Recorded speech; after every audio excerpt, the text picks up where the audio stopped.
Bueno, sea mi primera palabra de agradecimiento a la Asociación Jurídica Yusagora de que la integran por esta generosa invitación a esta linda ciudad. Quiero agradecer la presencia de ustedes, todos y todas ustedes, de que estamos en un día previo al día histórico del campeonato de nuestro país en la Copa América, porque estoy convencido que vamos a ganar, que vamos a hacer bien. Seguramente muchos ya están en las previas deportivas, ustedes están acá, en vez de estar allá, están acá. Así que les agradezco muchísimo esa generosidad. Vamos a trabajar un tema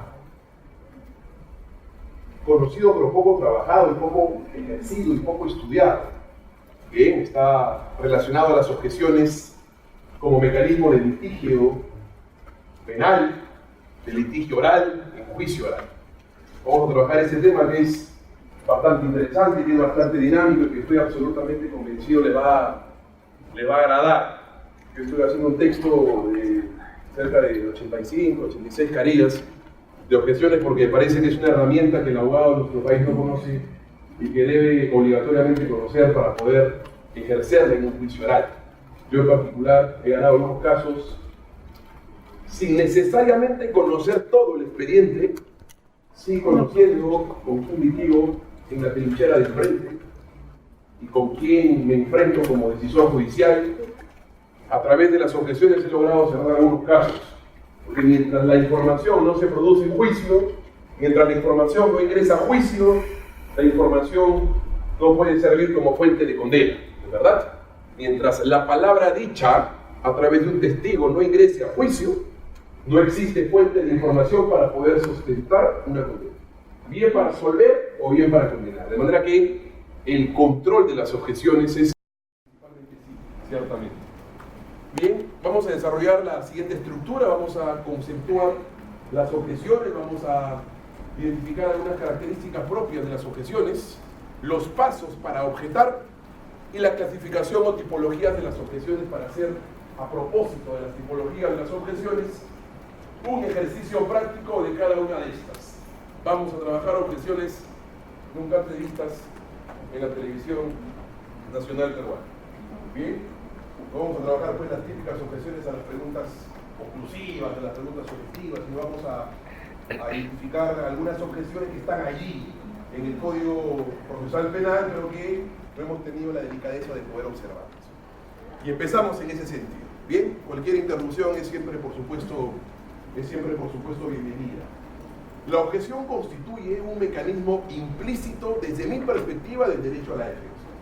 Bien, porque exista un derecho constitucional a objetar, existe sí ciertamente un derecho constitucional a la defensa, y dentro del ejercicio del derecho a la defensa en juicio existe, a mi entender, una manifestación implícita del derecho a objetar. Porque a través del derecho de la objeción se permite como primera finalidad realizar un control de legalidad del acto en juicio, del acto procesal en juicio. Esa es una primera finalidad de la objeción. A través de la objeción se puede, de parte, esto es, de parte fiscal, de parte de la defensa, de parte del actor civil, y excepcionalmente de oficio, cuando se trata de preguntas objetables de oficio a cargo de los jueces, se permite como primera finalidad realizar un control del acto en juicio. ¿Bien? Cuando hay un control, hay un acto trucho, irregular, se objeta, precisamente para evitar que ese acto produzca un efecto. Vamos a verlo con ejemplo, desde luego. Entonces esa es la primera finalidad de la objeción. La objeción tiene como propósito realizar un control de un acto oral en juicio, ¿bien? De un acto procesal en juicio. Permite también realizar un control de parte de los comportamientos de los sujetos procesales presentes en audiencia. Es decir, la defensa puede a través de la objeción cuestionar el comportamiento impropio por parte del fiscal, la fiscal o el fiscal viceversamente respecto a la defensa. Pero también la objeción permite realizar un control de legalidad respecto del comportamiento de los jueces. ¿Bien? A través de las denominadas objeción a los jueces, cuando los jueces hacen uso y abuso de las preguntas que prima facie les faculta el Código Procesal Penal. Pero vamos a ver en ejemplos. Les voy a contar dos ejemplos muy claros a propósito precisamente de uno de los casos, digamos, más emblemáticos del quinquenio aprista pasado, el denominado caso de los narcoindultos, en donde quien habla junto a mi amigo Benji Espinosa, a quien le agradezco los minutos que me da, realizamos la defensa conjunta del expresidente de la Comisión de Gracias Presidenciales, Miguel Facundo Chinguel. Pues se los digo, digamos, con la denominación de los narcoindultos, porque si les digo quién es Miguel Facundo Chinguel, difícilmente lo reconozcan o identifiquen el caso. En nuestro país nos aloca, nos excita etiquetar casos. Nos aloca etiquetar casos, sobre todo policialmente, ¿no? Los malditos del norte, los babies de Oquendo, las prostivedades,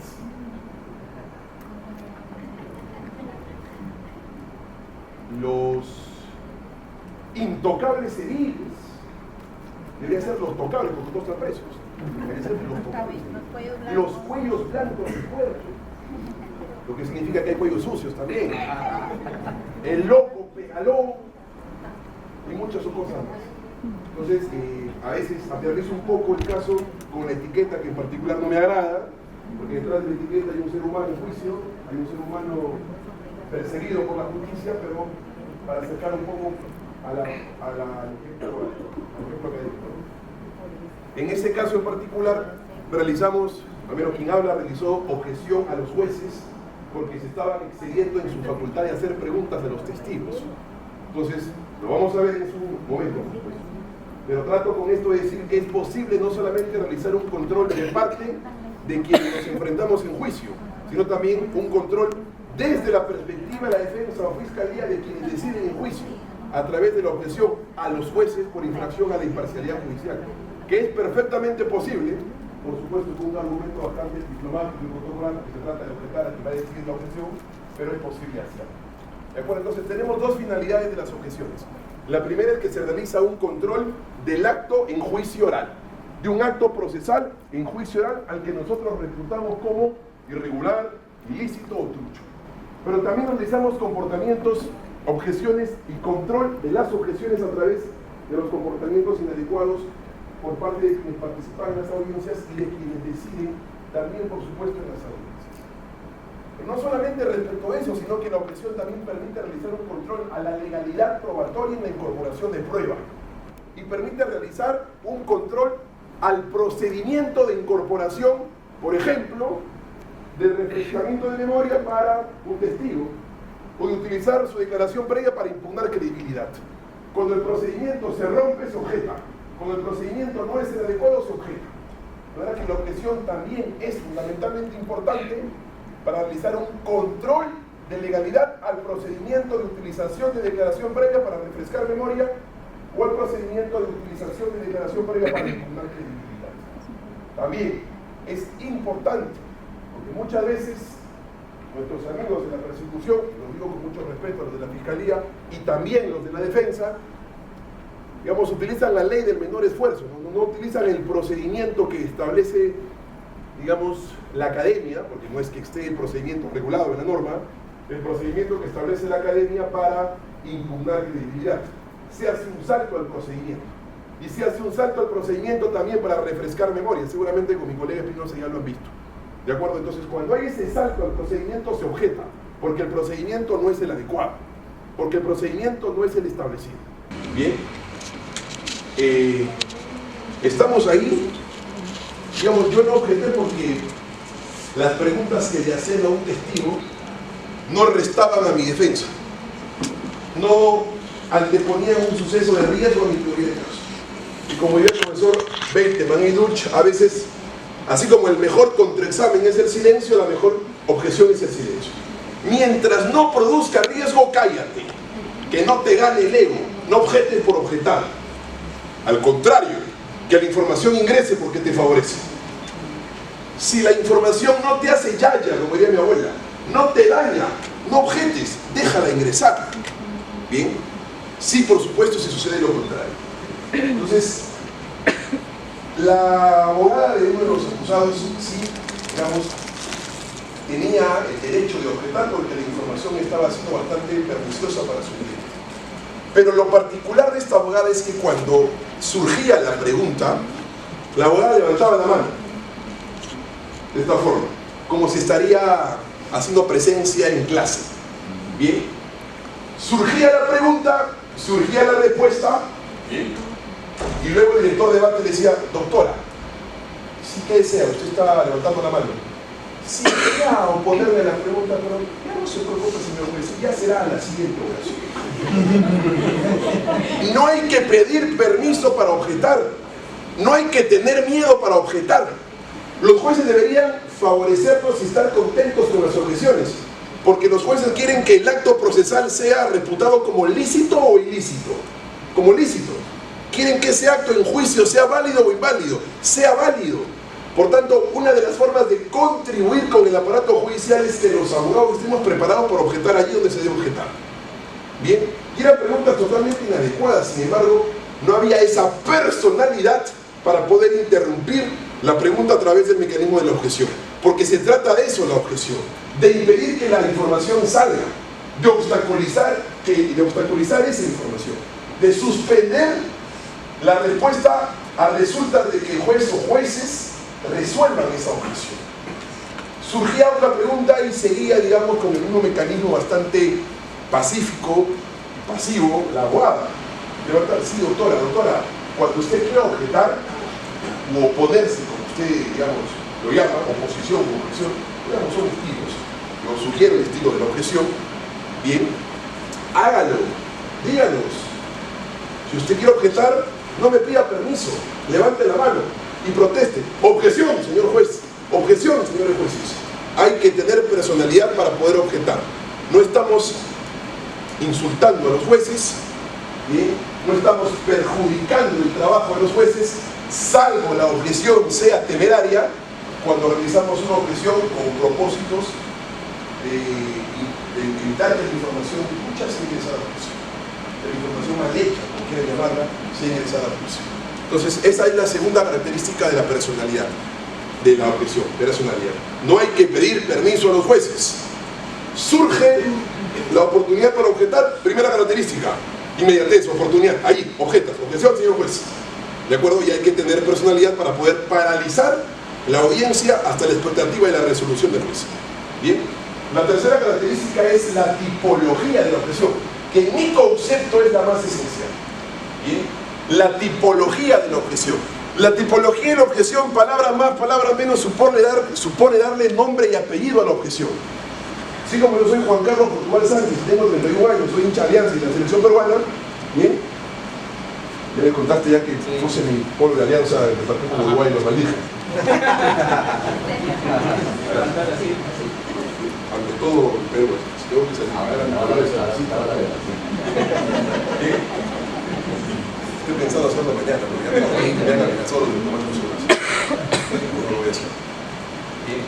Pues así como yo tengo identidad, todos tenemos una identidad, la objeción también tiene una identidad. ¿De acuerdo? La objeción tiene nombre, no sé si apellido, pero tiene nombre. Esto es, cuando se objeta, no se objeta de manera abstracta, de manera impersonal. Objeción, señor juez. Ya, ¿qué tipo de objeción va usted a formular, señor juez? Ese o esa pregunta, ¿qué tipo de objeción? No es más que la tipología de la objeción. Dar la identidad exclusiva y excluyente a la objeción. Objeción, señor juez, por pregunta de tipo conclusiva. Esto es objeción a la pregunta. ¿De qué tipo? Conclusiva. Objeción, señora jueza, a la pregunta por hipotética. Objeción, señor juez, a la pregunta por conclusiva, por pregunta de opinión, por argumentativa, etc. Si esa es la pregunta, si esa es la respuesta, objeción, señor juez, por pregunta no responsiva. Pues así, por ejemplo, el fiscal le pregunta al testigo: testigo, ¿a qué distancia usted estaba del acusado? Señores jueces, lo vi matar. Y empieza ahí, todos los focos de la prensa van hacia su intervención. Lo vio matar. Y surge la pregunta porque el testigo abrió la puerta, ¿no? ¿Y cómo lo vio matar? Pregunta. La pregunta fue si lo vio matar, que por cierto es sugestiva, o si estuvo a cierta distancia, o a qué distancia estuvo el acusado. ¿Cuál fue la pregunta? ¿A qué distancia estuvo si lo vio o no matar? La pregunta es, ¿a qué distancia estuvo o no el acusado? Pero el testigo, seguramente manipulado por su proponente, seguramente nervioso por las preguntas que le van a formular, utiliza como pretexto esa pregunta perfectamente válida para despacharse. ¿No es así? ¿A qué distancia estuvo usted el acusado? Lo vi matar. Nunca respondió a la pregunta. Y si hay un abogado que está whatsappeando, si hay un abogado que está leyendo el bocón porque quiere saber la alineación de mañana contra Brasil, se le va a ir esa pregunta, se le va a ir esa información, y si esa información ingresa a juicio, ya es perfectamente válido. Eso se llama interrogatorio por omisión. No se le preguntó, se omitió objetar, pero el testigo abrió la puerta para poder ingresar a otra línea temática de información. ¿Cuál fue la respuesta del testigo? Lo vi matar. Y las preguntas serán en esa línea. ¿Dónde lo vi matar? ¿A qué distancia lo vi matar? Y la pregunta inicial, ¿a qué distancia vio el acusado? Se perdió. Entonces, hay que evitar que esa línea temática de información ingrese a juicio a través de la objeción. ¿Qué se hace en esos casos? Tipología de la objeción. Característica primera, objeción. Segunda personalidad, tercera, objeción a la respuesta. Esa no es a la pregunta, porque la pregunta está bien hecha. No es conclusiva, no es hipotética, no es argumentativa, no es sugestiva, no es continua. Esa es una objeción a la respuesta. Objeción, señor juez, a la respuesta por no, por pregunta no responsiva. El testigo no está respondiendo a la pregunta del fiscal. Está respondiendo su propio interés, no el interés de la pregunta. Bien, de manera que allí se objeta a la respuesta. Si es, por ejemplo, la objeción no a la pregunta, sino al testigo, es otro tipo de tipología. ¿De acuerdo?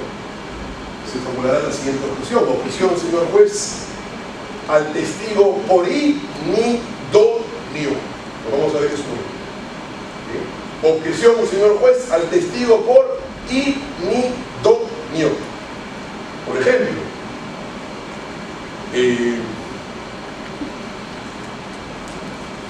se le convoca al amigo de la agraviada y del acusado para que éste entregue información acerca de lo que pudo ver, bien, como amigo en el desarrollo de una fiesta. En esa fiesta se dieron supuestamente los actos previos al asesinato. Bien, y el testigo, ante la siguiente pregunta, empieza a despachar sin información. La fiscalía le pregunta, testigo, ¿y usted a qué hora llegó? Bueno, yo llegué a las 6 de la tarde. Muy bien, díganos, ¿qué hizo? Cuéntenos, ¿qué hizo? Bueno, me acerqué al asiento del hoy acusado y empezamos a conversar sobre muchas cosas. ¿Usted estuvo con el acusado? Sí. ¿A qué distancia? Cerca, a media mano. Muy bien, ¿y cómo estaba él? Bueno, estaba, por cierto, ambigua, como estaba aquí en diferentes conceptos. A ver, estaba con los ojos rojos. Me parece que se había drogado. Estaba con los ojos así intensos, palpitosos. Me parece que había consumido marihuana previamente, pero no puedo concluir que efectivamente fue así. Pero además, cuando empezó a sacar a bailar a las damas allí presentes y cuando las damas rechazaban la propuesta de baile, él iba a una pared, esperaba que nadie lo vea y empezó a golpearse. Me parece que tiene enfermedad del Borderline, me parece que reacciona así. Tiene una enfermedad de salud mental, porque además la OMS lo califica como una enfermedad mental. Pero además, cuando sacaba a una dama a bailar, regresaba, yo lo veía, ellos nunca hablaban, pero cuando este regresaba empezaba a decir que la chica se le declaró, que le dice que es muy guapo, que por favor no hay que verse. Me parece que tiene una personalidad bastante egocéntrica, de tono elevado según el informe de historia clínica que sacan pues estas instituciones públicas. Y empieza así, ¿de acuerdo? Empieza a detallar aspectos que están relacionados a informaciones de carácter psiquiátrica, informaciones de carácter psicológica, e informaciones de carácter pericial, como lo es, digamos, el consumo de marihuana. ¿De acuerdo? El testigo no fue en condición de perito, el testigo fue como un amigo más que se encontraba en la fiesta.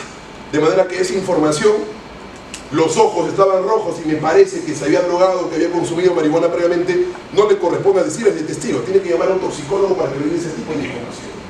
No es un testigo calificado profesionalmente para brindar esa respuesta.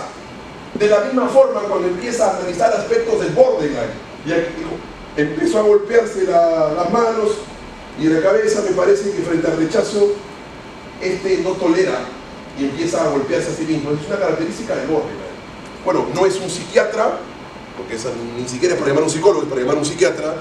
No es un psiquiatra para poder concluir en que efectivamente su amigo tiene los síntomas o no del borde.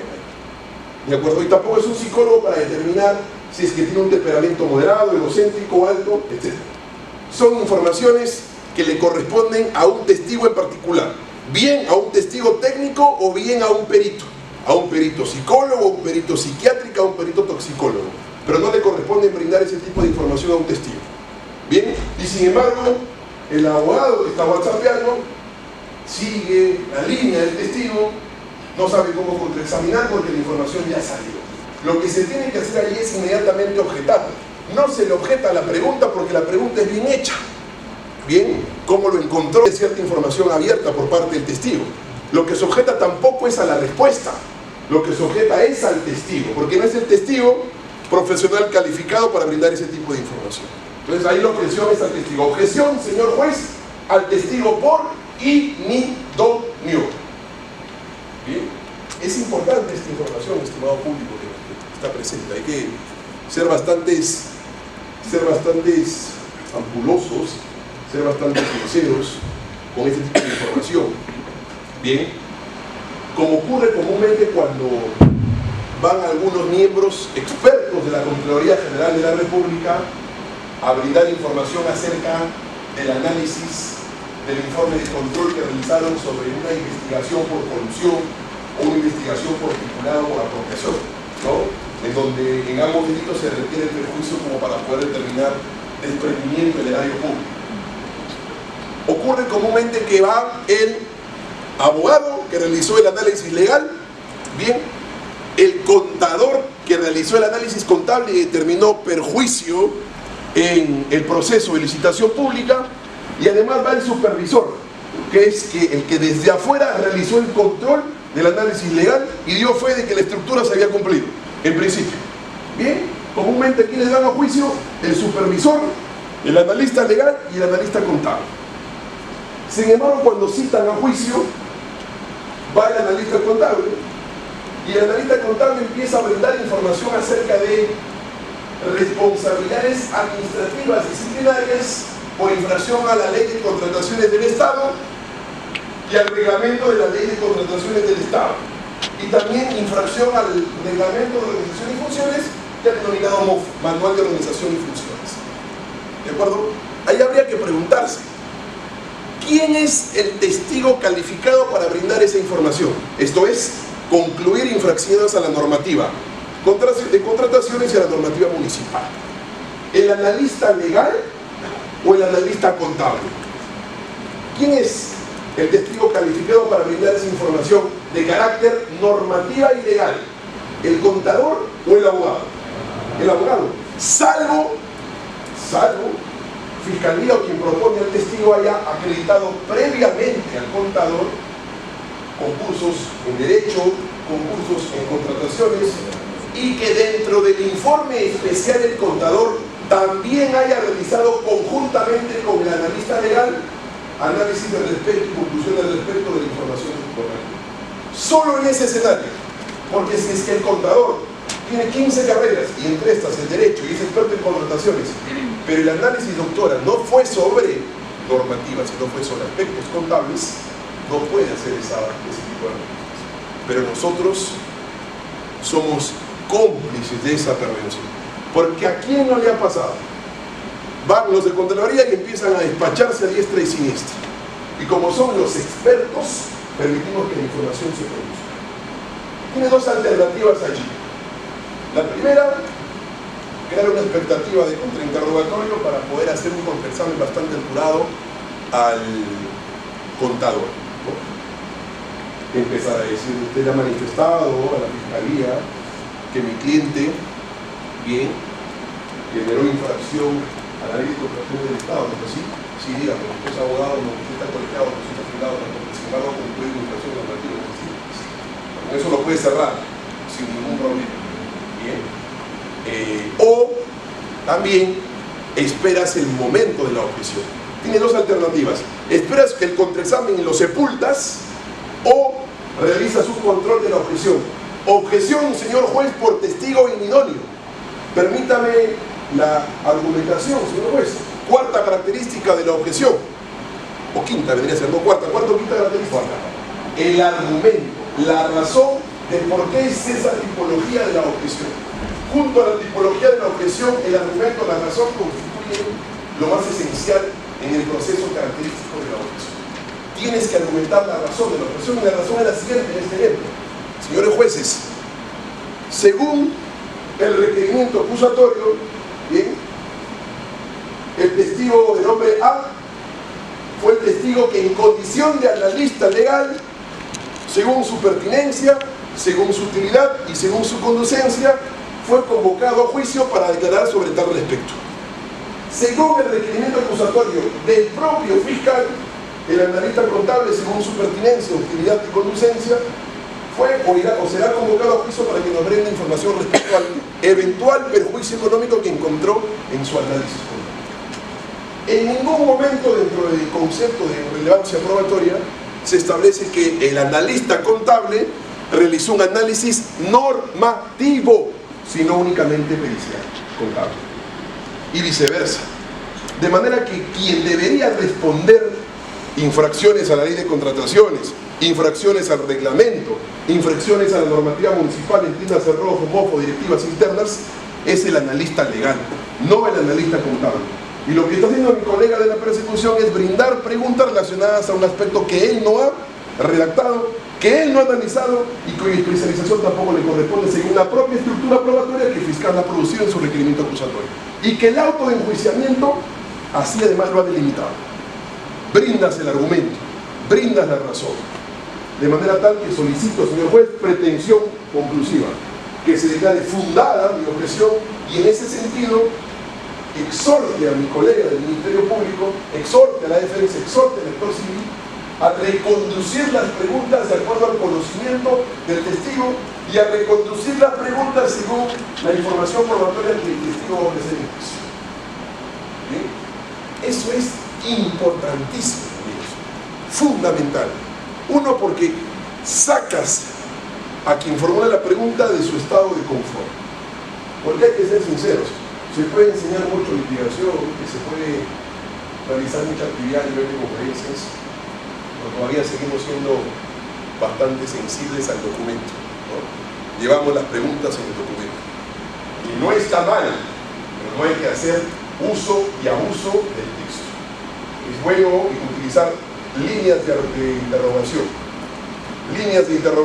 líneas, preguntas de interrogación básica, para que a partir de ahí, a partir de las respuestas que surgen de un testigo, reformular algunas preguntas. Es por supuesto importante tener una línea definida de preguntas, sí, pero no encasillarnos a las preguntas, porque a veces oímos al testigo pero no lo escuchamos. Y es importante no solamente oír, sino también escuchar al testigo. ¿De acuerdo? Entonces esa es la cuarta característica de la objeción, la argumentación. Y en ese sentido, dada la estructura preliminar, vamos a trabajar algunas líneas de objeción que comúnmente no se han desarrollado a nivel del sistema de justicia en nuestro país. Vamos a iniciar por la denominada objeción a los jueces. ¿De acuerdo? Nuestro Código Procesal Penal establece que luego de que las partes puedan interrogar y contraexaminar a sus testigos, los jueces excepcionalmente, reitero la frase, excepcionalmente podrán hacer preguntas en la medida que las preguntas que hagan los jueces hayan nacido de la información del testigo, bien, y que estos quieran formular preguntas facultativamente para aspectos de aclaración. Es decir, que para que un juez pueda preguntar, el primer requisito ¿cuál es? Que esa pregunta ya haya sido formulada anteriormente, que haya salido de alguno de los litigantes y que el testigo haya respondido.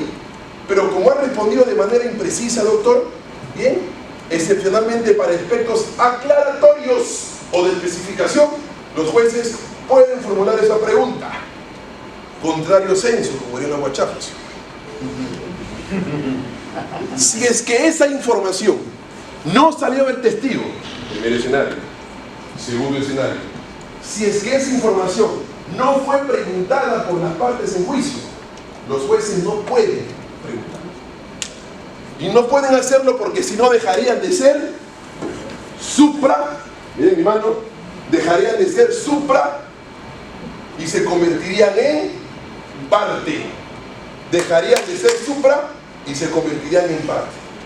Y si es que dejan de ser supra y se convierten en parte, relajan el principio de corrección funcional, que palabra más, palabra menos,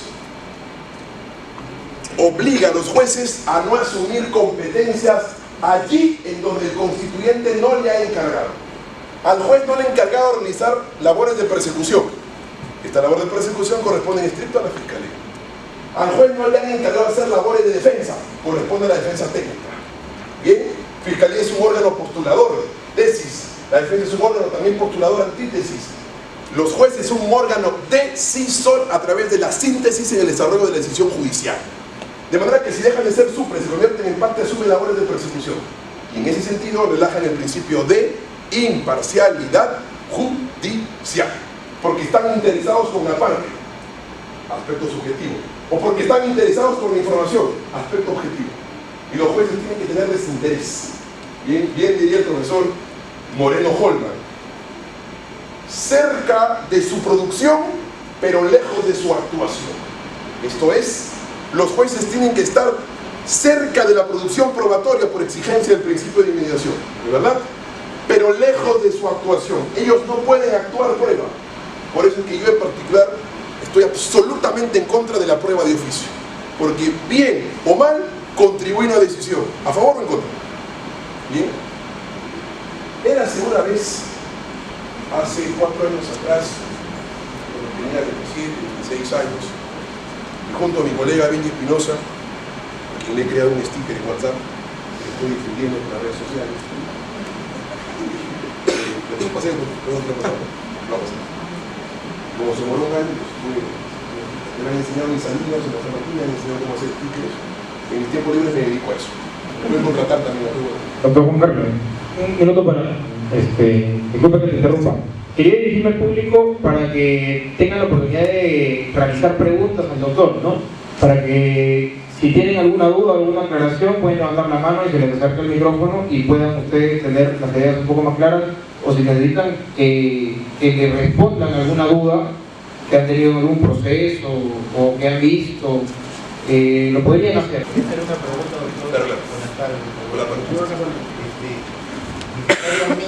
Esta objeción a la pregunta aclaratoria debe haber sido introducida por una pregunta del Ministerio Público, de la Defensa, del doctor civil, o solamente el juez puede basarse en la introducción, en la información que introdujo el testigo. En ambos, o sea, necesariamente para que haga la pregunta el juez tiene que haber sido una información que ya lo dijo el testigo, pero lo dijo, digamos, de manera incompleta, de manera imprecisa. Pero previamente con una pregunta que le hizo el Ministerio Público. Sí, efectivamente. Y cuando no sucede eso y el juez se despacha. Es arbitrario. Lo que a continuación voy a decir. Entonces, hace 4 o 5 años atrás, cuando se desarrolló este juicio de los denominados indultos, bien, fue un testigo, digamos, importante para la Fiscalía. Para esto, la acusación contra Miguel Facundo Chinguela, donde ejercimos defensa con mi colega, básicamente era lo siguiente. Él era presidente de la Comisión de Gracias Presidenciales del Ministerio de Justicia, y dentro de esta labor iba a los penales para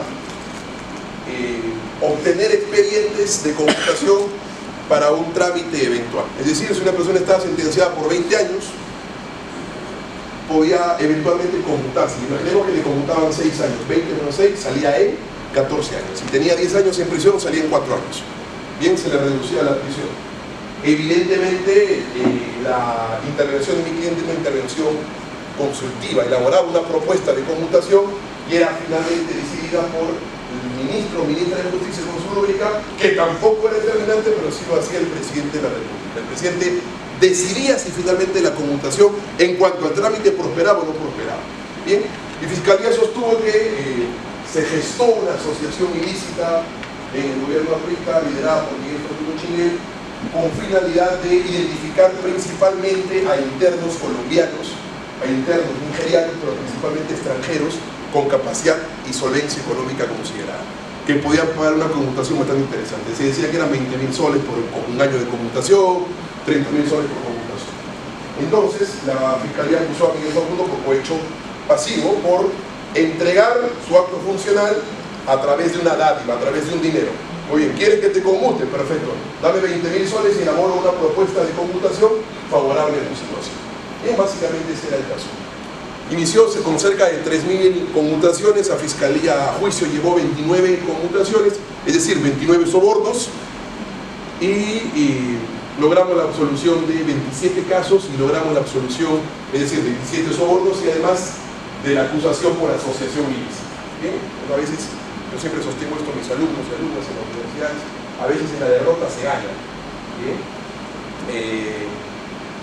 Y allí fue un testigo que dijo haber entregado un sobre a mi cliente. Y naturalmente la tesis de la Fiscalía era un sobre que no llevaba pues una guagua yacuchana, un bizcocho yacuchano, que es el bizcocho de mi tierra. No es así, sino que llevaba dinero. Y llevaba dinero para sobornar, llevaba dinero para entregárselo físicamente en su despacho, ¿bien? En la oficina de la presidencia de la Comisión de Gracias Recintos. Fue el testigo y Fiscalía y actor civil, pero principalmente actor civil, se esmeraron en ingresar la siguiente información. Fiscalía en su pregunta está sugiriendo esa alternativa de respuesta. Primero, es conclusiva, está concluyendo que había nada más que dinero. No había un documento, había solamente dinero. Por tanto, está concluyendo en la existencia de dinero dentro del sobre. Y además sugiriendo, porque el testigo nunca lo ha manifestado.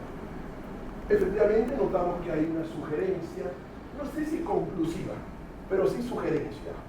Muy bien, fundada la profesión de abogado, reformó la pregunta actor civil. Muy bien, y ahí empezó el espelote, ¿no? Porque cuando empiezas a fundar las objeciones, ya la situación temperamental, afectiva y hasta psicológica de la persona que formula la objeción se debilita. Y cuando notas que tu rival está debilitado, es apasionante. A ver, abogado, fue una pregunta. A ver, y se demoraba, ¿no? Ya, la pregunta. Ese sobre que contenía algo, o sea, porque contenía objeción, señor juez, la pregunta tiene que ser concreta. Abogado, porque todavía no ha terminado, es que está hipotecando su pregunta, está creando una alternativa a la pregunta. Bueno, reformule actor civil. Usted le entregó ese sobre con lo que usted manifiesta que contenía objeción, señor juez, sugestiva, porque está señalando que ese sobre contenía algo, y un sobre no necesariamente contiene algo. Puede ser un sobre cerrado, pero que quiere ser vendido. No necesariamente todo sobre contiene algo, de manera que el actor civil sigue sugiriendo una alternativa de respuesta. Bien, muy bien, actor civil, una vez más, esperemos que sea la última, reformule su pregunta. Ya no me acuerdo qué dijo en la cuarta pregunta, pero sí me acuerdo que frente a esa cuarta pregunta, en la misma línea de sugestiva, lo que yo formulé es una objeción ya no sugestiva, sino una objeción denominada en línea. ¿De acuerdo? Esto es una fórmula colonial y puertorriqueña, no es peruana, ciertamente, pero yo sabía perfectamente que estaban jueces que escriben sobre litigación, que son además docentes, al menos uno de los tres, director de debates era docente en litigación, y además de ser juez, le gusta hacer academia en el juicio. Es decir, le gusta hacer pedagogía. Y frente a eso, sí es posible que el litigante pueda arriesgarse. Yo, por ejemplo, ante Francisco Célix Mendoza, que a mi juicio es el mejor juez en este país, sin ser supremo, me animaría a objetarlo porque no se amarga, no hace berrinche. Le alegra que él objete porque él hace academia de las objeciones, hace academia en el juicio. No me animaría a hacerlo, por ejemplo, con Samar. Pese a que es docente, y una dosis de soberbia que lo aleja de esa posibilidad de hacer academia, pese a que es uno de los más notados en este país. Bien, siempre hay que saber no solamente con quién te enfrentas, sino también con quién decide. para saber si el que decide lo vas a objetar o no lo vas a objetar. ¿De acuerdo? Entonces, esta fórmula permite que frente a 3 preguntas de la misma línea de objeción, es decir, ¿cuál fue la primera? Sugestiva. ¿Fundada o infundada? Fundada. ¿La segunda cuál fue? Sugestiva y conclusiva. ¿Fundada o infundada? Fundada. ¿La tercera cuál fue? Sugestiva. ¿Fundada o infundada? Fundada. La cuarta era sugestiva también. Pero para no continuar con el mismo ritmo, doctora, de las preguntas sugestivas, lo que hice fue formular la objeción en línea.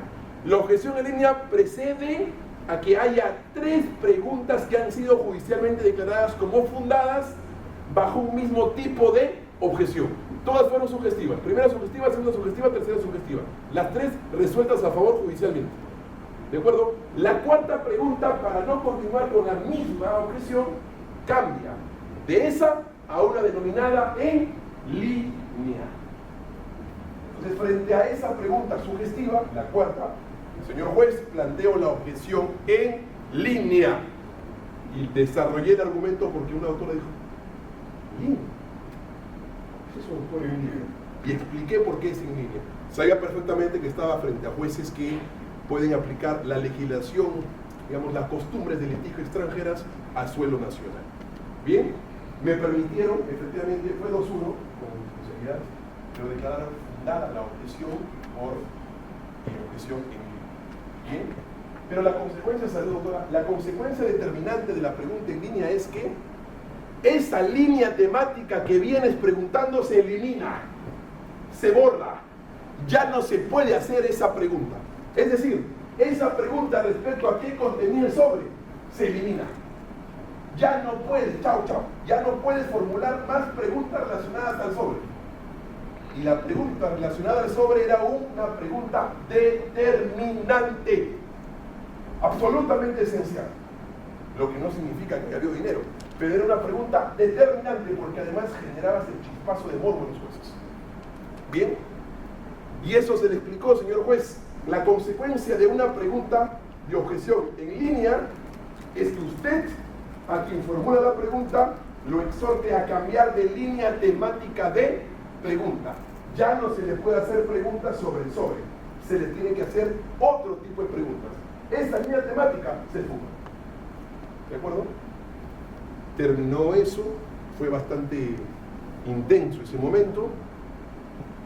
Terminamos de formular, yo no formulé contraexamen porque no salió una información que produzca daño, y preguntó uno de los jueces. Llegó el momento de la pregunta de uno de los jueces. Y el director de debate dijo, ¿van a hacer una pregunta a mis colegas del colegiado? No. Levantó la mano una vez. Levantó la mano, sí. Yo quiero hacer una pregunta al testigo. A ver, testigo usted. ¿Me escucha? Sí. Me quedó cierta duda, me generó cierta duda sobre la información que contenía el sobre. Digamos, no le podemos enseñar a las partes a lidiar, tenemos que decidir más allá de nuestras conclusiones. Pero sí me quedó, como jueza que soy, como jueza que quiere llegar a obtener justicia, esa información, porque me parece que es importante para todos, ¿no? También para la defensa, porque si no tiene nada del sobre, no tiene por qué amargarse la defensa. En ese sentido, yo le pregunto, ¿qué contenía el sobre? ¿Ya? Y yo ahí, primero vi el siguiente escenario. Estaba sentadito, normalmente yo me muevo mucho, soy bastante acelerado en mi vida, tengo mucha energía, no duermo un segundo al día. Vi la cara de los dos jueces. Primero, mi primera impresión, ¿cuál fue? Rápido, en minutos, así en segundos, fue la cara de los jueces. Fue una cara de desagrado. Así, dije, tengo dos votos. Bien, no la vi convencida a la jueza en hacer la pregunta. Titubeó para hacer la pregunta, porque sabía que algo malo estaba haciendo. Bien, y vi el rostro de felicidad del fiscal y de la jueza. Me armé de valor, soy salesiano, en segundos proclamé mi devoción a la Virgen María Auxiliadora, le pido perdón por todos mis pecados y pecadillos. Me armé de valor porque vas a objetar a un juez, nada más, nada menos. De verdad. Y es durísimo porque creas un precedente, bueno o malo, pero cargar la libertad de un ser humano en tus hombros es difícil. Si te entregan de todos los abogados sabios y con canas a dos muchachos jóvenes, es que hay algo que nos diferencia. Es el temperamento y que no tenemos miedo a encontrar la decisión que nos parece justa. No tenemos miedo ni pánico escénico, porque consideramos que nuestra respuesta es justa. Bien. Vamos. Objeción, señora jueza. ¿A quién, abogado? Es que fue un momento de pánico, ¿ah? No, fue un momento de pánico. Objeción, señora jueza. ¿A quién, abogado? A usted. A usted le formulo la objeción con muchísimo respeto. ¿Usted me está objetando a mí? Sí, señora jueza. Y yo estoy objetando a usted porque me parece que su pregunta es inadecuada. Es inadecuada. Abogado, a lo que no se le objeta. Testigo, conteste. Señores jueces, y hablo en esta ocasión al colegiado presente, solicito que en principio se me van a permitir al menos identificar el tipo de objeción y luego dar el fundamento que la decisión sea colegiada y no sea a título, con mucho respeto, de la señora jueza. Decidan si es que voy a iniciar el segundo paso. Les advierto que mi objeción es por infracción a la imparcialidad judicial y infracción a la legalidad en el procedimiento de pregunta al testigo por parte de los jueces. Si ustedes me permiten fundamentar, se los agradecería mucho, pero necesito que ustedes me autoricen. Solicito que en esta ocasión la decisión sea colegiada. Muy bien, abogado, vamos a decidir si le toma la decisión. Y empecé ahí a ver rostros con cierta complacencia. Vamos. Es el momento. Bien. Se reunieron los tres, se duró casi 3-4 minutos, fue bastante sencillo. Abogado, vamos a dejar de fundamentar. Lo que no significa que tenga usted razón. Pero lo que yo quería es que me abran la puerta a la felicidad. Y me abrieron la puerta a la felicidad, al argumento, que es la felicidad de todo el mundo. Bien, muy bien. Señores jueces, planteo la objeción en base a dos tipos. La primera, infracción a la imparcialidad judicial, y la segunda, infracción al procedimiento de pregunta de oficio de usted, o usted, señora jueza, con mucho respeto al testigo. Por supuesto que el nivel de intervención ya no era más altanero, levantando la voz, ya no. De hecho, me senté, ya no me paré, me senté porque, digamos, había que tener un tono diplomático y bastante protocolar, porque, insisto, se estaba objetando una jueza. ¿Okay? Me senté, señora jueza, la norma ciertamente les permite a ustedes poder objetar en la medida, primer escenario, de que la información haya sido generada a través de una pregunta por parte de las partes aquí presentes. Primer escenario.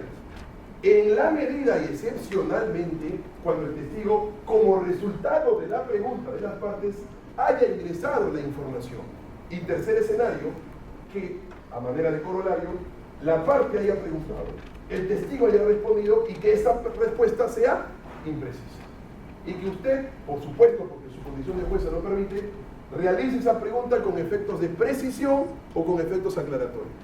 De manera que si es que la parte formuló la pregunta, como es el caso, pero el testigo no respondió, porque ustedes, señores jueces, por unanimidad, dado que yo no advertí ningún voto singular al momento de que ustedes declararon fundada la objeción, al momento en que ustedes decidieron darme la razón, y el testigo nunca respondió. Ordenaron, si recuerdan hace unos minutos atrás, que el fiscal reformule la pregunta en 3 ocasiones. Planteé la objeción en línea, no sé si lo recuerdan. ¿Recuerdan? La sentaban así. Dije, vamos, sí. La jueza, por supuesto, estaba así, pero ellos me estaban asentando. Yo no buscaba el voto de ella. La decisión sea colegiada. De la misma forma en cómo me permitieron fundamentar, solicito que la decisión sea igualmente colegiada. Bueno, sin ánimo de adelantar el tema, es una objeción liminarmente gravísima. Pero bueno, voy a concluir la discusión, porque adelantó un poco. Hay que saber en qué guerras meternos. No hay que meternos en toda la guerra. Hay que saber en qué guerras meternos, más cuando sabemos que tenemos dos combatientes como enemigos a nuestro favor. Bien. Se llevaron como media hora. Yo estaba más nervioso que el penal de la Oreja Flores con Uruguay. Estaba ahí esperando. No, pero realmente me invoqué a la Virgen Auxiliadora de Bosco. Muy bien, sonó la campanita y hemos decidido por las siguientes razones. Por mayoría, declarar fundada la objeción. Y hay un voto singular, por supuesto, que en su momento lo desarrollará la jueza. Pero declararon fundada la objeción. Y es importante que esto se sepa. Los jueces no pueden hacer uso y abuso en las preguntas hacia los testigos. Otro error que comúnmente acontece en juicio es que los jueces preguntan a los acusados, doctor. Y la norma no permite eso. La norma establece claramente en nuestro Código Procesal Penal que los jueces podrán interrogar excepcionalmente con el escenario que les he mencionado a los órganos de prueba. Y el acusado no es un órgano de prueba. La declaración del acusado en juicio es un medio de defensa. La declaración del acusado en juicio constituye es sujeto de defensa, no es sujeto de prueba, razón por la cual no se le puede impugnar credibilidad aun cuando mienta como Pinocho en juicio, razón por la cual no se le puede refrescar memoria aun cuando quiera intencionalmente olvidar una información determinante en juicio. No se puede hacer eso. Y los jueces lo hacen porque somos abogados que whatsappeamos en las audiencias. Y hay que tener control de la objeción. Allí también se plantea una objeción. No puede el juez hacer pregunta a los acusados, porque la norma es clara. Se le hace pregunta a los órganos de prueba y el acusado no es un órgano de prueba. De manera que, estimados amigos, con la pregunta que a continuación se va a desarrollar, es bueno que se sepa eso. ¿Los jueces pueden preguntar? Sí.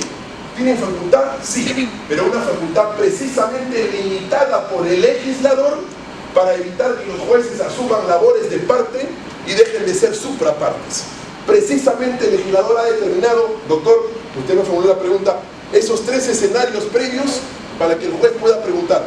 Si los escenarios no se respetan, planteen la objeción por infracción al procedimiento, por infracción a la imparcialidad judicial, porque sí es posible la pregunta de los jueces, pero son preguntas bajo un procedimiento reglado, no absoluto.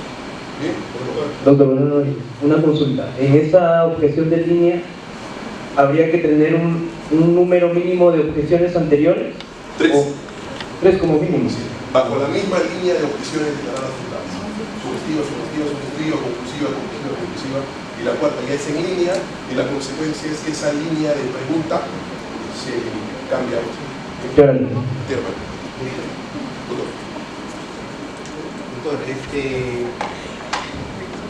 de que pase otro tema, sobre lo que estaba comentando, bueno, en la realidad acá, ¿no? En la realidad de Lambayeque, los jueces a veces se extralimitan en ese sentido y no permiten que una corrección, no permiten que el abogado pueda fundamentar más sobre eso, ¿no?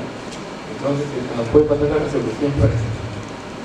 Claro, ¿no? O hay un conocimiento de la Corte Suprema respecto de sobre la arbitrariedad o la imparcialidad que hace el juez al momento de hacer las preguntas. Ahora, bueno, hay textos no relacionados a las objeciones, pero sí desarrolladas al procedimiento que les faculta a los jueces poder preguntar. Ahora, lo que pasa es que, a ver, en primer lugar no hay que tener miedo a objetar. Bueno, los objetos, pero al final es que terminan haciendo lo que pero piden es un argumento. Yo, por ejemplo, cada vez que me miran con cara de pocos amigos, digo, señores jueces, permítanme al menos intervenir en el argumento. Si ustedes consideran que mi objeción es temeraria, solicito que comuniquen a mi colegio de abogados y lleven un proceso disciplinario administrativo, pero al menos permítanme poder intervenir. Mi objeción no es temeraria, mi objeción está normal. Y a veces los jueces dicen, ya, ok. Y terminan por darte la razón a veces. Es verdad, yo no te voy a convencer en una conferencia de que hay jueces parametrados, legalistas, que jamás te van a dar la razón porque consideran que nadie controla al controlador. ¿De acuerdo? Inclusive lo que estaba sobre el imputado no es órgano de prueba, sustentan sus resoluciones de condena en la manifestación de o en la declaración del imputado. No, eso sí es una línea ya que la Corte Suprema determinó. Aunque hay un acuerdo plenario, bien, hay un acuerdo plenario de la Sala Penal Nacional, que es de la Sala Penal Nacional en donde se permite. Esto es increíble, el avance del garantismo se ha relajado con ese acuerdo plenario. La Sala Penal Nacional ha sacado un acuerdo plenario donde establece que es posible poder impugnar credibilidad al testigo en juicio cuando miente. Hay un acuerdo plenario. Algunos jueces no lo están tomando en cuenta, por supuesto. En Arequipa es impensable que eso ocurra. En Tacna es impensable que eso ocurra. En Trujillo es impensable que eso ocurra, en Ayacucho es impensable que eso ocurra. Se los digo porque se han generado situaciones en donde se ha querido impugnar credibilidad a los acusados cuando ellos han decidido libremente declarar en juicio. Yo me he opuesto, he objetado y los jueces en estos distritos judiciales me han dado la razón. Entonces, hay que tener delicadeza para poder argumentar, es verdad. Pero principalmente en el consejo previo que dije a este tipo de objeción, hay que saber a quién hacerlo. Yo no me animaría a hacer esta objeción a Carguancho, por ejemplo. Que ojalá no sea juez de juicio en mi vida. Voy a rodear, ojalá Dios mío no sea juez de juicio. Se quede como investigador preparatorio. Bien, no me animaría a hacer una objeción a un juez que debuta en juicio con mi caso. No lo podría hacer. Porque es un juez, por supuesto, salvo excepciones, timorato, nervioso.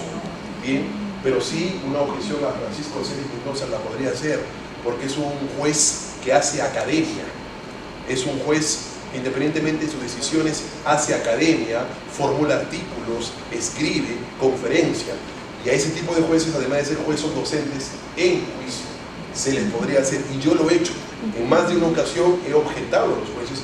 Te planteo un ejemplo nada más. En Huancayo objeté un juez porque sabía perfectamente de qué estaba hecho académicamente el juez y no se molestó. ¿Bien? En la institución castrense, por ejemplo, yo no me animaría a objetar a nadie porque tiene una formación muy rígida, muy cuadriculada, pero hay que intentar al menos hacerlo. El cliente, como todo en la vida, como todo ejercicio de profesional en la vida, nunca te va a castigar por el resultado, o sea, te va a castigar porque, digamos, no trabajaste para obtener un buen resultado. Si te esfuerzas, si estás contra el mundo se viene abajo, pero no te dan la razón, nunca te va a castigar porque al menos te esforzaste con él. Bien, al menos que vea el esfuerzo en querer pechar frente a una objeción a los jueces. Es mejor perder en la acción que sacrificarte en la objeción. Doctor, buenas tardes, soy estudiante de Derecho. Pero específicamente se señalaba que la dinámica del juicio muchas veces está permitida porque debido al Código Penal es muy exacto, ¿no? Y señalaba, por ejemplo, en cuanto a las objeciones, no lo señala el Código al juez, ¿no?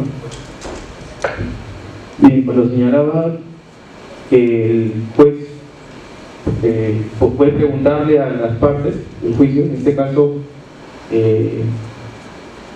no le puede preguntar al acusado, ¿no? El código no lo prohíbe, ¿no? Estrictamente el código no dice que el juez está prohibido de preguntarle, ¿no? Entonces, bajo el principio de lo que no está prohibido, está permitido, el juez podría atribuirse eso, uno, ¿no? Y lo segundo, que se podría dar una dinámica. Y lo segundo es que tiene que ver, ¿no? El artículo 391 dice autodefensa del acusado. Uno, concluidos los alegatos orales, se concederá la palabra al acusado para que exponga lo que estime conveniente a su defensa. ¿Qué pasa, por ejemplo, en aquellos casos en donde el acusado se siente indefendido por parte de la fiscalía de repente, ¿no? O por el actor civil, por una deficiente formulación de la teoría del caso, levanta la mano y sigue testigo en unos juicios donde he ido como practicante a ver, y el juez le dice: al último vas a hablar, al último. Por experiencia, al último los jueces ya tienen formulado un criterio sobre lo que van a fallar, ¿eh? ¿Qué pasa en estos casos? Bien es cierto, el código no señala que en la regla, ¿no?, que es concluidos los alegatos orales, ¿no? Dice concluidos. Podría ser al comienzo también, ¿no? Si no lo prohíbe también se puede hacer. Claro, lo que ocurre es que esa disposición que tú aludes es la comúnmente conocida como el derecho a la última palabra, ¿no?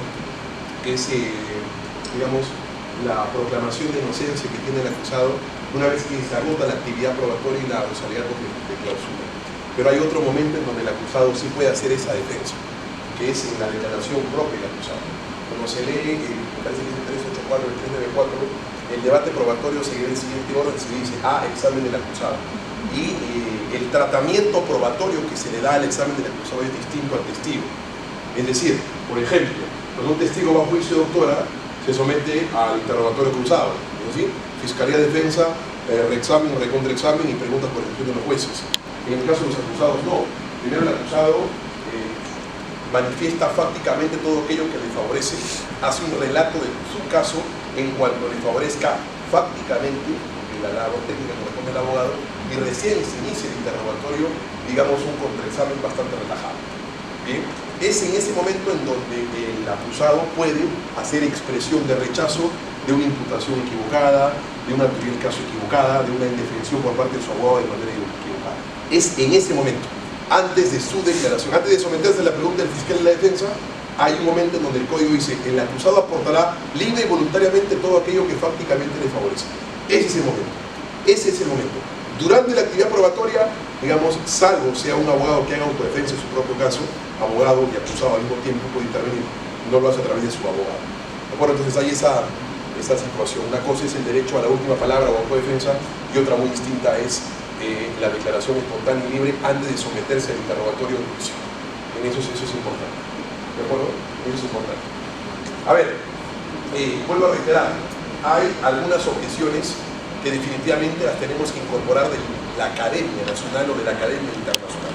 La objeción a los jueces es una objeción sobre la base del Código Procesal Penal, o sea, no es un juez, excepcionalmente en los 3 escenarios que he descrito podrán formular ese sentido de preguntas. Si esas preguntas no suponen ese escenario que precede, se le puede, por supuesto, objetar. Hay otro tipo de objeción que también es interesante, que es la objeción al alegato de clausura. Les voy a dar la fuente legal para que ustedes puedan identificarla con facilidad en sus audiencias. El artículo 393, numeral 1, dice lo siguiente: el juez penal, unipersonal o colegiado, no podrá utilizar para la deliberación pruebas diferentes a aquellas legítimamente incorporadas en el juicio. El título tiene por nombre Normas para la deliberación y votación. Y dice, numeral 1, el juez penal no podrá utilizar para la deliberación pruebas diferentes a aquellas legítimamente incorporadas en el juicio.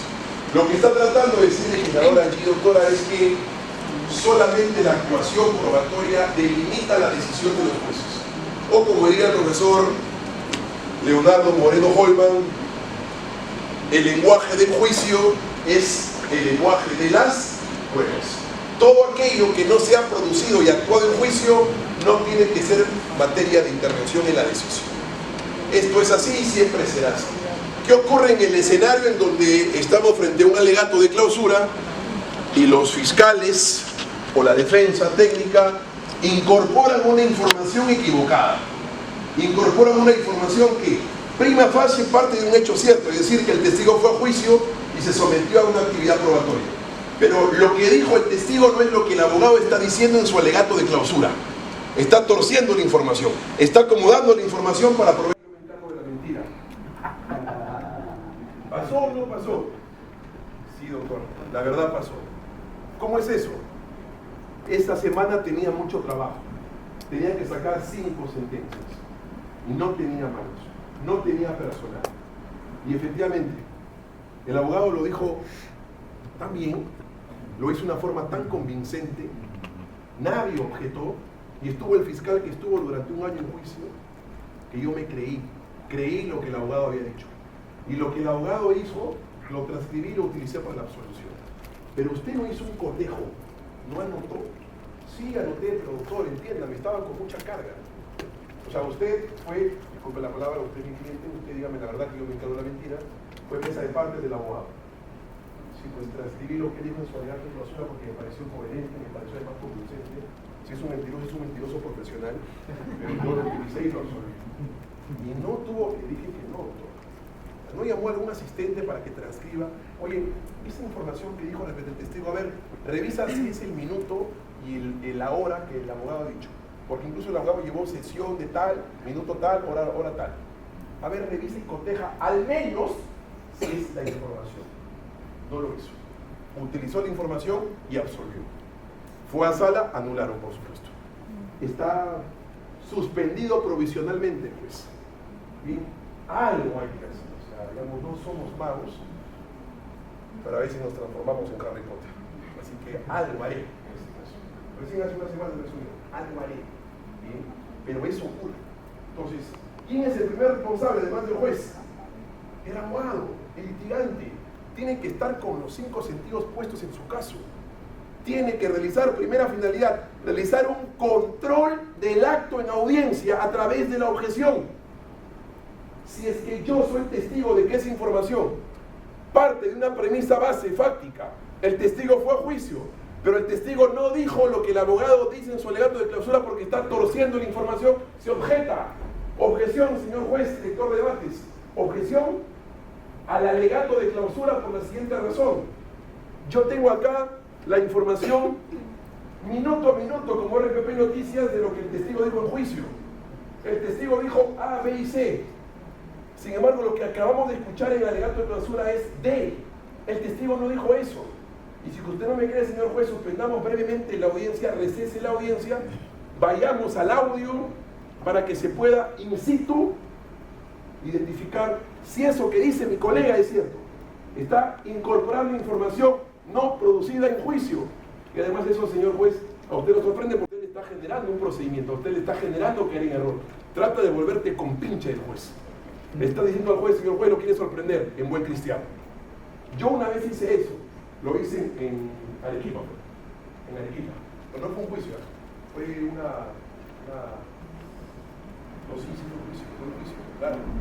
No, fue un alegato de apertura, ya vamos a ver objeción al alegato de apertura, pero estaba incorporando información de la acusación que no había sido así admitida sobre el juez, en el juez de investigación preparatoria.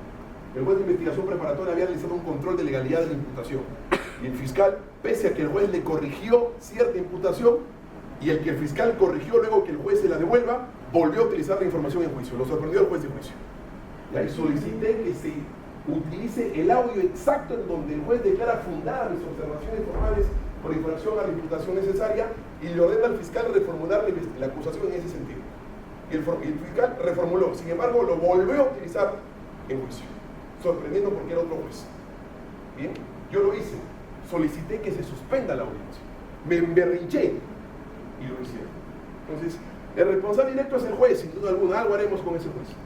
Bien, pero los corresponsables somos nosotros, porque tenemos que realizar un control de la información que se produce en juicio, para bien o para mal. Sobre todo cuando se hace interpretación de lo que el testigo dice en juicio. Podemos hacer interpretación de las normas, por supuesto, pero no podemos hacer interpretación de la información que el testigo objetivamente dice en juicio. No podemos hacerlo, porque es una información calcada. Bien, es una información ahí perpetua. ¿De acuerdo? Entonces, si eso se produce, bien de la defensa, bien de la fiscalía, tenemos el numeral 1 del artículo 393 como base legal, porque hay jueces que te dicen, doctor, ¿y cuál es la base legal para objetar? Me brindan la base legal. De la misma forma, en el denominado alegato de apertura, el artículo 371 dice: apertura del juicio y posición de las partes, numeral 2. Acto seguido, luego de la instalación, el fiscal expondrá resumidamente los hechos objeto de la acusación, la calificación jurídica y las pruebas que ofreció y fueron admitidas. Es decir, es el momento donde el fiscal va a exponer su alegato de apertura sobre la base de la acusación que ya fue previamente corregida y subsanada durante la etapa intermedia. ¿Bien? Y esto me pasó en Arequipa. En la audiencia de imputación necesaria en etapa intermedia, el control formal de acusación, el juez hacia nuestro cliente. ¿Cuál es el mensaje de las bambalinas? Tenemos que controlar en el momento de la objeción. El artículo 349 del Código Procesal Penal, de manera puntual para que tengan la fuente legal a la mano, 349 numeral C del Código, perdón, numeral H del Código Procesal Penal, que dice: los medios de prueba que ofrezca para su actuación en la audiencia. En este caso presentará la lista de testigos y peritos con indicación del nombre y domicilio y de los puntos sobre los cuales versará su declaración. ¿De acuerdo? Es decir, el artículo 349 del Código Procesal Penal le dice al fiscal en su requerimiento acusatorio: oye, Chochera, en tu requerimiento acusatorio, además de que la acusación tiene que estar delimitada, circunstanciada, tienes que hacer una chamba especial. ¿Cuál es esa chamba especial? Dice el fiscal. Si vas a presentar testigos para juicio, luego de que sean admitidos en una audiencia de control probatorio en etapa intermedia, tienes que, además de señalar el domicilio y su DNI para saber si existen y no citar a un muerto, como ocurre en nuestro país, y para citarlos en su casa y luego no conducirlos de dado fuerza, tienes que hacer una chambita importante, le dice el legislador. ¿Cuál es esa? Le dice la fiscal. Tienes que precisar qué parte de la información probatoria va a decir el testigo a juicio. Porque el testigo no es Dios, no conoce lo que pasó en su integridad. El testigo conoce una porción de información. Yo creo que comúnmente yo denomino a la academia como la pelota con paños, ¿no? La acusación es como una pelota con varios paños. Cada paño representa una porción de información que necesariamente tiene que ser dicha y actuada en juicio. Si es que se ofrece un paño, ofrece un testigo y no se completa esa información en la actividad probatoria, se absolverá por insuficiencia de elementos de convicción.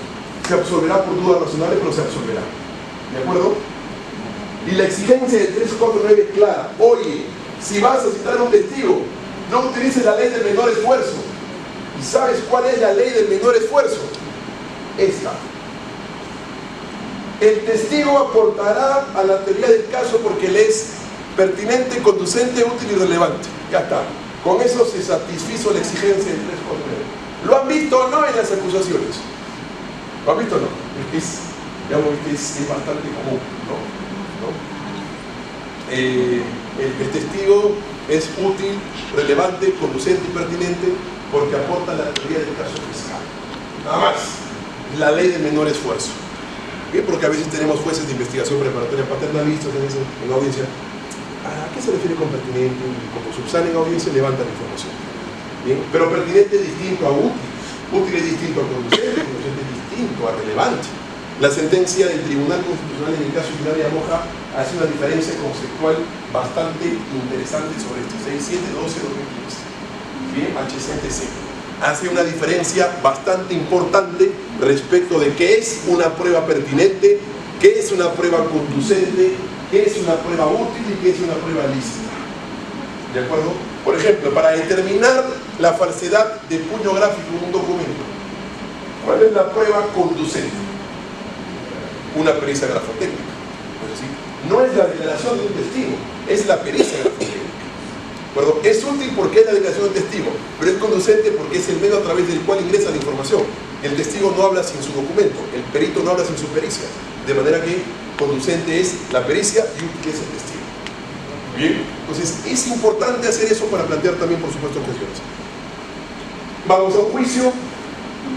El juez de investigación preparatoria en la audiencia de control de la admisibilidad probatoria delimitó la participación del testigo en juicio.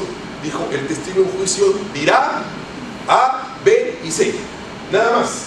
Esa es la porción probatoria que el testigo va a manifestar eventualmente en un juicio oral. El testigo va a juicio oral, nosotros estamos whatsappeando, no le prestamos información al juicio, ¿bien? Y en eso el testigo empieza a despacharse. Empieza a despacharse, información neutral, información inocua o información relevante. Esto también a mí me pasó en este juicio, en la defensa de Adriano Pozo. 5 testigos de la fiesta fueron a juicio por parte de la Fiscalía. La información probatoria que los testigos tenían que decir en juicio era la siguiente.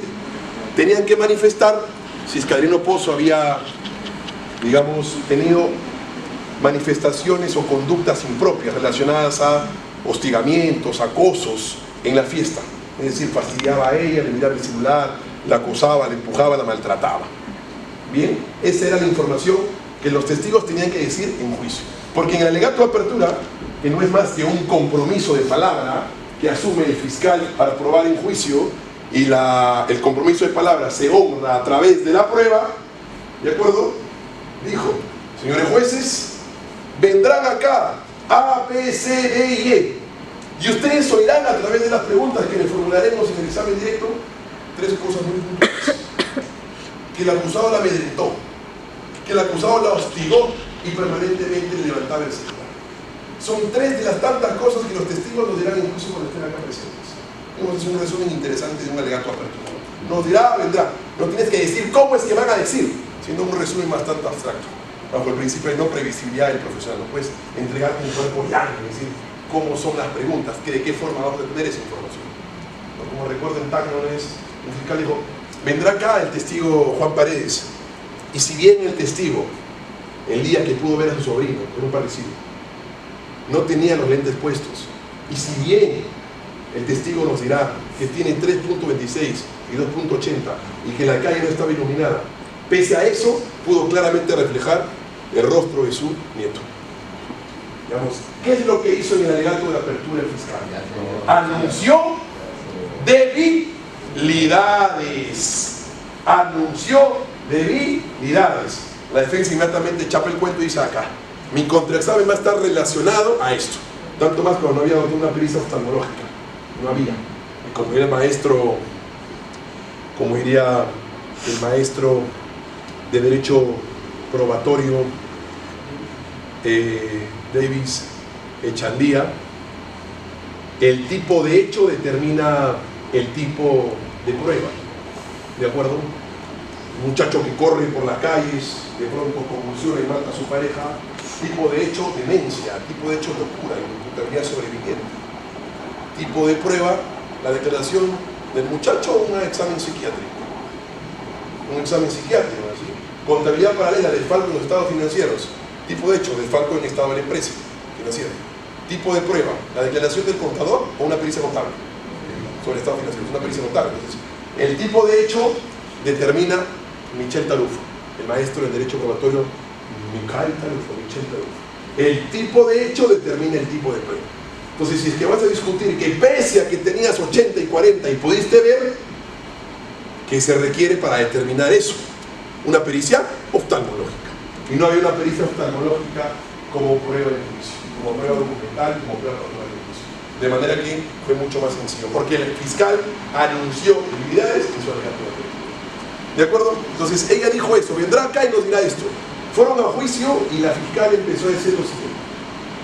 Testigo, díganos, ¿usted conocía la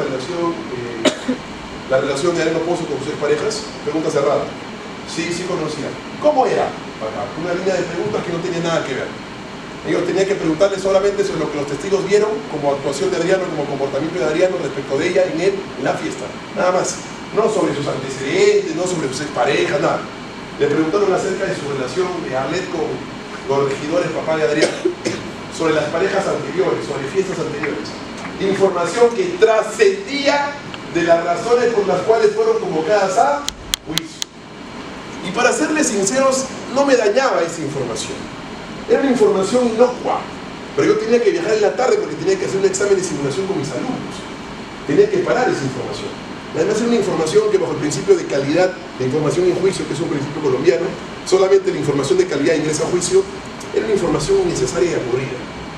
Bien, y como me cansé, planteé la objeción. Señor, esperé una, esperé dos, esperé tres, fueron cuatro, fueron cinco.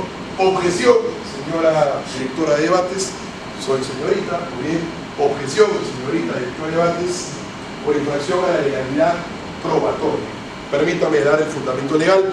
Artículo 349, numeral 1, literal H del Código Procesal Penal, además del artículo 352 del Código Procesal Penal y el artículo 353 del mismo texto normativo. La razón es la siguiente. El artículo 349 establece una exigencia obligatoria al fiscal. Le dice, cita tu testigo, pero además tienes que indicar con precisión la razón de información o la porción de información que el testigo dirá en juicio. Los artículos siguientes establecen las decisiones del juez de investigación preparatoria en audiencia y establece que el juez, luego del debate de admisibilidad probatoria del testigo, el juez va a delimitar qué va a decir el testigo en juicio. Y esta es la información que a usted nos delimita, señor juez. ¿Cómo que me delimita, abogado? Sí, efectivamente. El auto de enjuiciamiento, donde se establece cuál es la acusación subsanada, cuáles son los testigos admitidos y no admitidos, y cuál es la relevancia probatoria de cada testigo para juicio, delimita la actuación probatoria de ustedes en juicio. Si el auto de enjuiciamiento dice que el testigo, luego de la discusión, hablará sobre A, B y C, no puede venir a juicio y hablar sobre D, E y E, porque se le convocó por esa razón. que ya fue consensuada, que fue judicialmente aceptada. Y lo que estamos viendo en esta ocasión es que el fiscal, si bien partió de preguntas absolutamente válidas, está desbordando la naturaleza de la información de esos artículos antes mencionados. Se le está haciendo preguntas relacionadas a sus situaciones anteriores, a sus relaciones parentales, le preguntó también, ¿nos puede usted brindar una opinión personal acerca del momento en que usted a través de los medios de comunicación vio cuando el acusado traccionó el cabello a su amiga? Le está haciendo preguntas de opinión. A un testigo salvo sea perito no se le puede hacer preguntas de opinión, no se le convocó a juicio para que haga preguntas de opinión ni aspectos de juicios de valor. Sin embargo, el testigo está manifestando esas respuestas porque el fiscal está desbordando sus preguntas. Por tanto, solicito en aplicación de lo que manifesté preguntas a la base de la información por las cuales ella misma citó a sus testigos a juicio. Y efectivamente, después de tener fundada la objeción, la señorita y ordenó al fiscal reconducirse a las preguntas solamente al escenario de preguntas que se habían delimitado como actuación probatoria de juicio. Bien, es importante esto, por supuesto, porque a veces permitimos el exceso en la información. Y permitimos el exceso en la información porque no tenemos un control adecuado de las preguntas. Porque creyendo que se hacen buenas intervenciones, los testigos aportan información novedosa sobre las cuales no fueron convocadas, aportan información clandestina sobre la base de información que no fue convocada. Y es la labor del litigante poder realizar un control de las objeciones para evitar que información no calificada ingrese a juicio. Y finalmente una última. No llego al hotel y me siento mal porque no lo entrego. Ahora, en conferencia sí.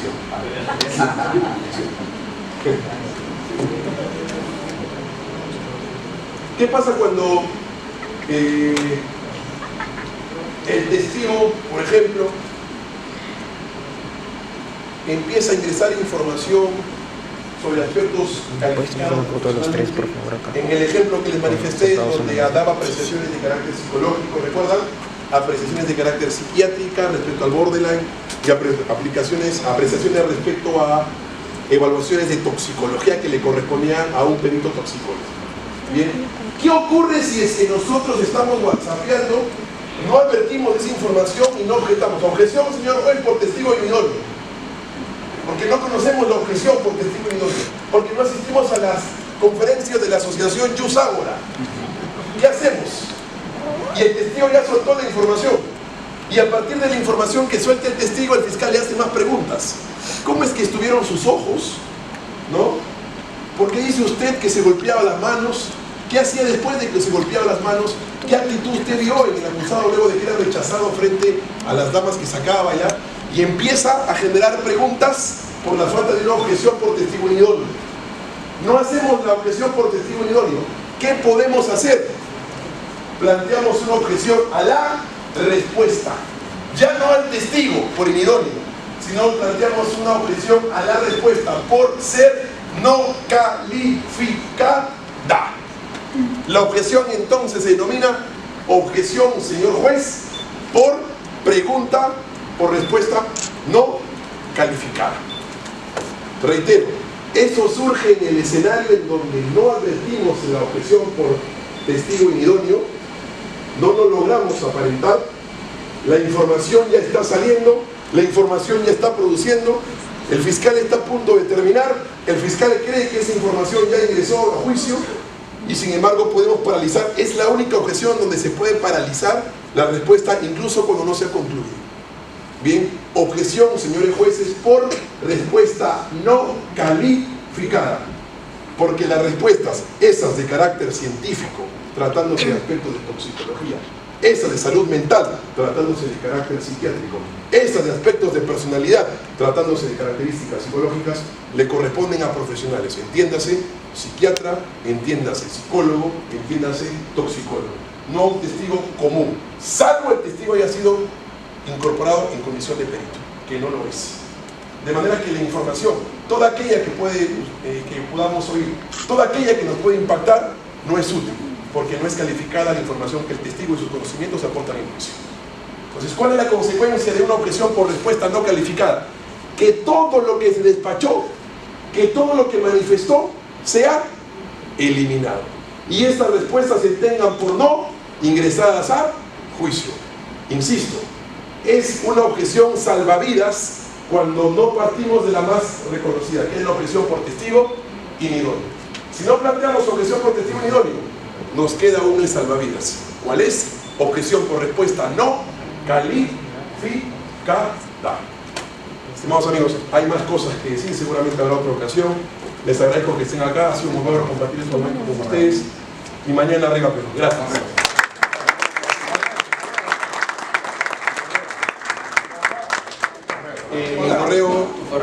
Mi correo es Juan Carlos, bastante novedoso, Juan Carlos Portugal, abogado en singular. Juan Carlos Portugal, abogado en singular, no abogado, abogado en singular, @gmail.com. Juan Carlos Portugal, abogado, @gmail.com. Yo también, como ven, se hizo Cherry, también voy a hacerlo. Estoy así también en las redes sociales. Si desean, tengo un teléfono de contacto profesional, siempre es bueno darlo, se lo brindo con mucho gusto. Es el 981 59 67 60. 981 59 67 60. Se aceptan, por supuesto, stickers también para poder comprarlo. Muchas gracias, gracias por venir.